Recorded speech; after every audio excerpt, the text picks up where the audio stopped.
akan belajar materi ekonomi, yaitu tentang sistem ekonomi.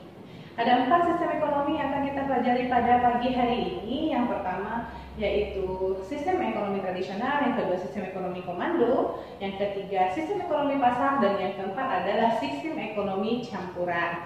Nah, sebelum membahas keempat sistem ekonomi tersebut, marilah kita mengetahui dulu apa itu yang disebut dengan sistem ekonomi. Nah, sistem ekonomi adalah perpaduan dari aturan-aturan atau cara-cara yang merupakan satu kesatuan dan digunakan untuk pencapaian tujuan dari perekonomian tersebut. Nah, itu dia tadi untuk sistem ekonomi. Lalu kita masuk ke sistem ekonomi yang pertama, yaitu adalah sistem ekonomi tradisional. Sistem ekonomi tradisional ini merupakan sistem ekonomi yang diterapkan oleh masyarakat secara tradisional. Nah, dengan ciri-ciri yang pertama, teknik produksi dipelajari secara umum, kemudian secara turun-temurun dan bersifat sederhana. Yang kedua, hanya sedikit menggunakan modal. Kemudian pertukaran barang itu dilakukan secara barter. Barter adalah menukar barang dengan barang. Kemudian dia belum mengenal adanya pembagian kerja. Nah, yang kelima, masih terikat dengan tradisi. Dan yang terakhir, tanah itu merupakan tumpuan utama dalam kegiatan sumber produksinya dan sumber kemakmurannya. Nah, ada kelebihan dari sistem ekonomi tradisional. Yang pertama, mendorong hubungan kerjasama dan kerukunan sehingga terdapatlah keselarasan antar individu. Dan yang keempat, barang yang dihasilkan untuk kelangsungan hidup masyarakat. Nah, sehingga dia mengurangi pemborosan. Yang ketiga, adat istiadat masih terjaga. Yang keempat, alam relatif terjaga karena masyarakatnya cenderung menjaga kelestarian alamnya. Nah, dari kelebihan tersebut ternyata sistem ekonomi ini juga memiliki kekurangan. Nah, ada 4 kekurangan dari sistem ekonomi tradisional. Nah, yang pertama, dia lebih rentan karena bergantung pada kondisi alam. Yang kedua, standar hidup masyarakatnya lebih rendah. Nah, yang ketiga, teknologi yang digunakan lebih sederhana dan tradisional. Yang keempat, cenderung menolak perubahan sehingga masyarakat kurang berkembang. Nah, itu tadi ciri-ciri, kelebihan serta kekurangan dari sistem ekonomi tradisional. Lalu kita bahas tentang sistem ekonomi komando. Nah, sistem ekonomi komando di sini peran pemerintah itu sangat dominan. Ya, sedangkan peran masyarakat atau pihak swasta itu sangatlah kecil. Nah, lalu apa ciri-ciri dari sistem ekonomi komando ini? Yang pertama, semua alat dan sumber daya produksi yang dimiliki dikuasai oleh negara, sehingga hak milik perorangan itu hampir tidak ada atau tidak diakui. Yang ketiga, pekerjaan yang tersedia, ya, dan siapa yang akan bekerja itu ditentukan oleh pemerintah. Nah, sehingga rakyat tidak memiliki kebebasan untuk memilih pekerjaannya.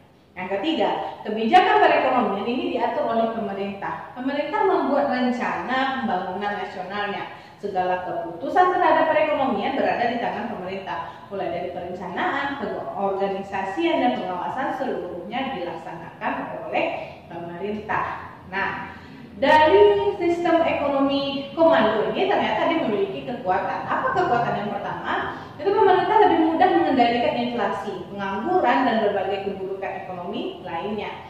Kemudian pemerintah menentukan jenis kegiatan produksi sesuai dengan rencana yang telah ditetapkannya, sehingga pasar barang dalam negeri itu berjalan dengan lancar. Nah, kemudian relatif mudah melakukan distribusi pendapatan. Dan yang terakhir, jarang terjadi krisis ekonomi karena kegiatan ekonomi direncanakan oleh pemerintah. Nah, dari kekuatan tersebut ternyata dia juga memiliki kelemahan.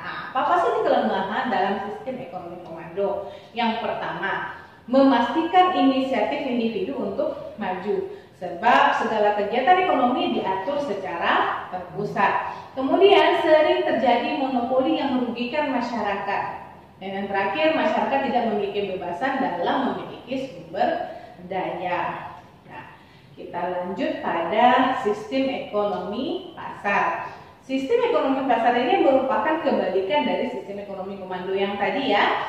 Kegiatan ekonomi dalam ekonomi pasar ini dilakukan oleh pihak swasta pemerintah hanya mengawasi dan melakukan kegiatan ekonomi yang berhubungan dengan penyelenggaraan negaranya. Nah, ciri-cirinya adalah satu, semua sumber produksi memiliki yang menjadi milik masyarakat. Masyarakat diberikan kebebasan tanpa batas untuk memiliki sumber-sumber produksi. Yang kedua, pemerintah tidak ikut campur tangan serta langsung secara langsung dalam kegiatan ekonomi. Dan yang ketiga, masyarakat terbagi dari dua golongan. Ada golongan pemberi kerja dan ada golongan pekerja.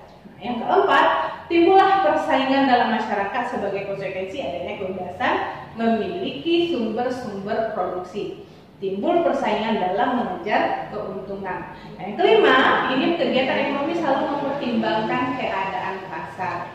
Nah, lalu apa kekuatan dari sistem ekonomi pasar? Yang pertama, dia menumbuhkan inisiatif dan kreasi masyarakat dalam mengatur kegiatan ekonomi. Masyarakat tidak perlu menunggu komando dari pemerintah. Nah, yang kedua, sistem individu bebas untuk memiliki sumber-sumber daya produksinya. Hal ini mendorong partisipasi masyarakat dalam perekonomian. Yang ketiga, timbul persaingan untuk maju karena kegiatan ekonomi sepenuhnya diserahkan pada masyarakat.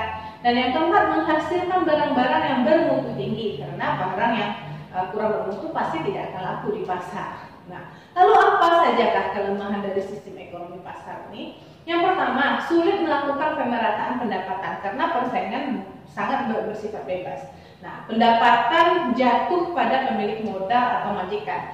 Golongan pekerja hanya menerima sebagian kecil dari pendapatan tersebut. Yang kedua, pemilik sumber daya produksi mengeksploitasi golongan pekerja sehingga yang kaya bertambah kaya dan yang miskin akan tetap miskin.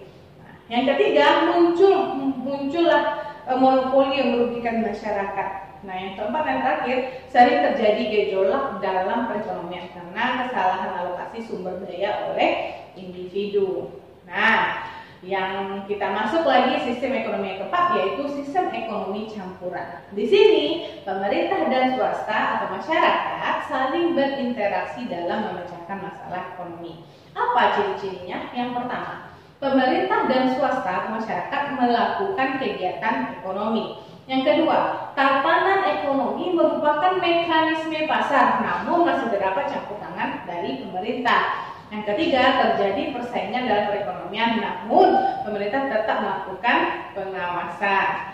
Nah, kemudian ada kebaikan dari sistem ekonomi campuran. Yang pertama, terjaminnya kestabilan ekonomi. Yang kedua, pemerintah dapat lebih fokus untuk menggerakkan sektor usaha mikro, kecil, dan menengah atau UMKM. Yang ketiga, terdapat kebebasan berusaha sehingga mampu mendorong kreativitas dan inisiatif dari masyarakat. Yang keempat, yang terakhir, terdapat pengakuan atas hak milik individu terhadap sumber produksi meskipun ada pembatasannya.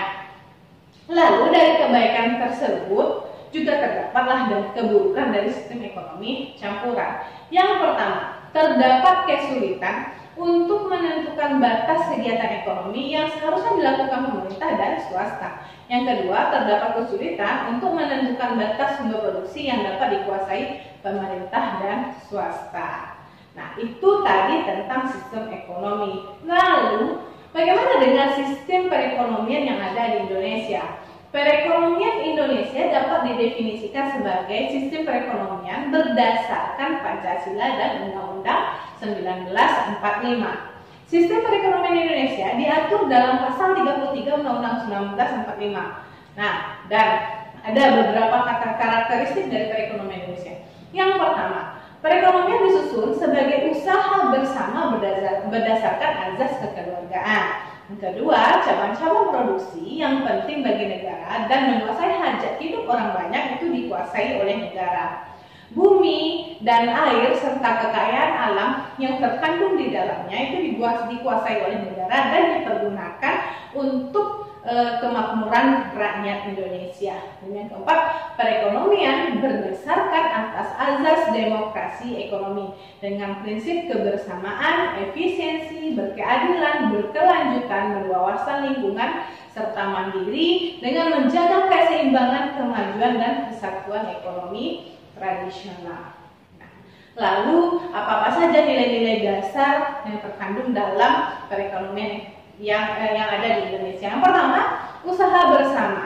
Perekonomian disusun atas dasar usaha bersama antara pemerintah dan pihak swasta. Pemerintah melalui BUMN bahu-membahu untuk membangun perekonomian di Indonesia.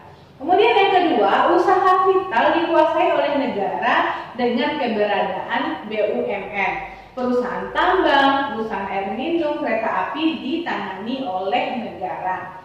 Yang ketiga, keputusan tentang APBN harus berdasarkan atas hak dan kedaulatan rakyat yang diwakili oleh anggota DPR. Yang keempat, tiap warga negara berhak atas pekerjaan dan penghasilan.